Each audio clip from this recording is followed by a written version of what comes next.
Warning Israel strikes. Before numbers and blame, a frame. Gaza, in early November 1956, was an administered place. Refugee camps run on ration cards and school rolls, United Nations clinics logging treatments, municipal offices issuing permits and burial notices, parish books recording deaths, Bedouin families moving along routes older than the border. When the army arrived, most civilians didn't meet a battle, they met orders. Curfew proclamations went up on walls and out over radio. Whole districts were marked closed areas. Movement after set hours required a stamped permit. The language sounded bureaucratic. The consequence was blunt.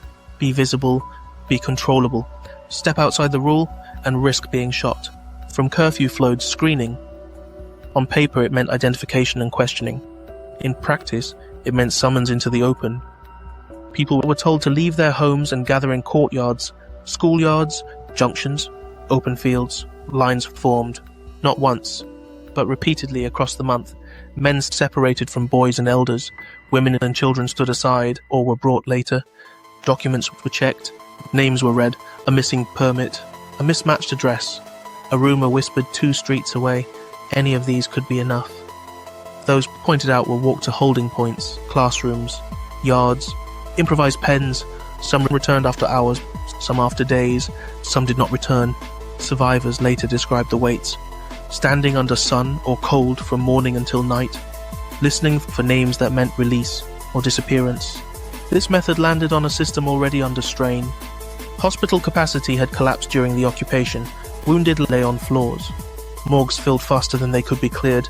Mosque committees hauled ice to slow decomposition. Families dug hurried graves.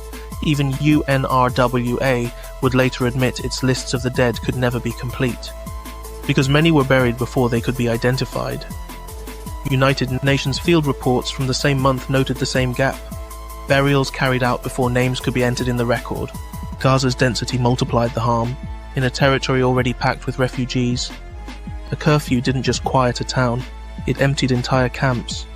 The screening meant to isolate a few suspects, swept entire neighborhoods. Families waited days with no word.